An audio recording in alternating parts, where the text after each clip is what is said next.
defensive tackle. Just how have things looked for you guys so far during spring? It's an interesting group right now. It's pretty exciting because we have some older guys in there right now with Keenan and Caleb and Tommy and DJ, and then we got Javier. We brought Javier from North Dakota State. We have Marcus and Blake. So it's a really good mix of experience, unexperienced, and right now they're working really hard. So really pleased. Devin Phillips, can you, for folks maybe to understand, explain how important he was last year and what you guys are trying to replace? Yeah, with Devin, he controlled the A-gaps, and he would take 2 or 3 blockers up, and that goes unnoticed. That's a really hard job we asked him to do last season, but we're looking to replace him, and we're working to get better every day, but we're going to miss Devin. What do you see from Javier so far? He's explosive. He's got twitch. He's got really light feet. And with most transfers, it takes time learning the system. So his system, his previous school was this system. Now our system is our system. But every day he's getting more comfortable. He's got really light feet. He's got some natural pass rush ability you can't coach. So those are 2 things that really flash out: his explosion and his light feet and his pass rush ability. With replacing Devin, is it more the experience or the physical size that he brought that's harder to I think replace? it was both. Like I said, Devin started a lot of football games, played 7 games here, but we play a lot of guys here, so I feel really comfortable. Tommy, DJ, Caleb, Keenan, they all play a lot of football. Javier played a lot of football in his previous school, and we're working to keep developing Marcus and Blake. Those 4 guys you mentioned who are experienced, just what does it open up for you when you have to have been in the program for so long? Well, it's, playing football and playing D-line is really hard. Because at first it's a physical strength thing, and then it's all about repetition. So once they get more repetitions, like I see Tommy and DJ doing stuff that I've never seen before because they get experience. I think Caleb Tell is having a great spring ball. I'm really pleased with Caleb. He's really working hard. I see him taking the next step here in his progression. Yeah, well, last season with Caleb, it was kind of about the physical progression with his body. Just how have you seen him continue on that trajectory? Oh, he's really explosive, really strong. He's carrying his weight, and he just has a great attitude right now. And like I tell the players every time, everyone's process is their journey. Some players get it right away. Some players get it 3 years. Some players get it 4 years, 2 years. But right now, Caleb is really practicing at a high level, and he's really doing a great job with leadership also.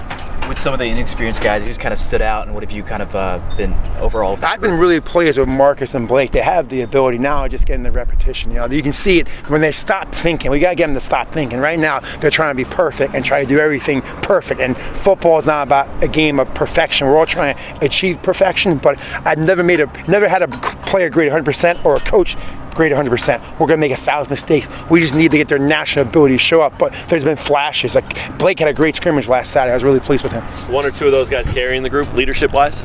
I think right now it's all of them right now doing a really good job. But right now I would say Caleb's doing the best job with the leader of the group. Got a lot of experience. He's had some ups and downs here, so he can relate. Hey, you just got to keep working, and good things happen. And the confidence of those returners. I mean, Tommy's not a non-confident kid. He's got a lot of confidence to him. Are you seeing that more as they're getting these opportunities? No, I see with Tommy and D just the ability to process and understand what's happening to him. And that position, the first year they played, we threw him in the fire, redshirt freshman. They'll come out the sideline, give me that eye. Whoa, coach, they weren't putting me in anymore. That was a lot faster than I thought it was going to be. And then last season they kept playing, and then this season I see their growth right now. Okay. So. You've liked to rotate a lot of guys in. How do you feel about the depth?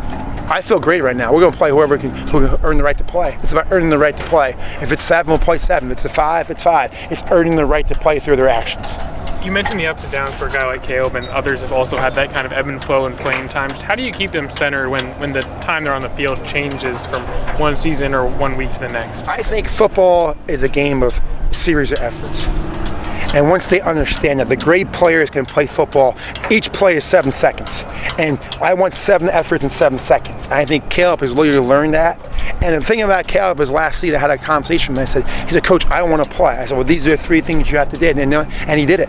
And now he's got confidence. Now his weight's up. He's a 5th-year senior. So it's his time to really step up and help us lead this team.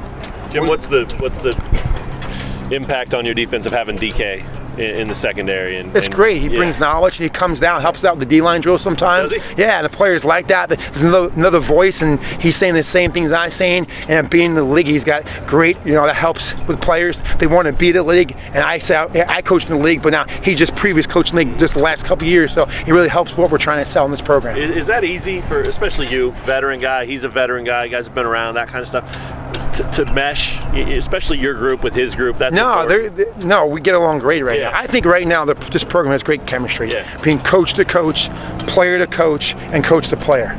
Like, we're all on the same page. That deals with the culture here. So that's one thing I'm really excited about this program, where we're going. Anybody can coach any player here, and no one takes offense to it. Cool. As Austin kind of goes through the pre-draft process, have you kept up with him and kind of been? Yeah, I mean, he's in it right now, right? Yeah. So I know, great family, he's in it. We'll see what happens. I'm excited for his future and see where he gets drafted. So I'm sure he's in it right now. DJ started several games for you guys last year. Just what's the next step for him this offseason and this spring? I think now he has strength. Okay, now you have strength, you have confidence. Now I see him locking out and shedding and making plays. And that's the biggest thing. Once you got the strength, it's hard. Football is hard, right? That position is really hard. And DJ was a young 17, young 18 when he got here. And now he's 21. He's got confidence. He's got strength. And then when you start making plays, it's scary. Like, it's all about confidence, keeping their confidence up and not focus on the bad plays. We just try to focus on the good plays and keep talking about good plays, And that's the hard thing. I have an expression with DJ: see a little, see a lot. See a lot, see a little. And right now, he just focuses on his key. It's amazing when good things happen. Go ahead. There are new guys on the interior of the offensive line opposite your guys. Just what kind of impact does that have when they get a chance to practice against people who weren't here before? It's valuable. Just the way we practice here is valuable.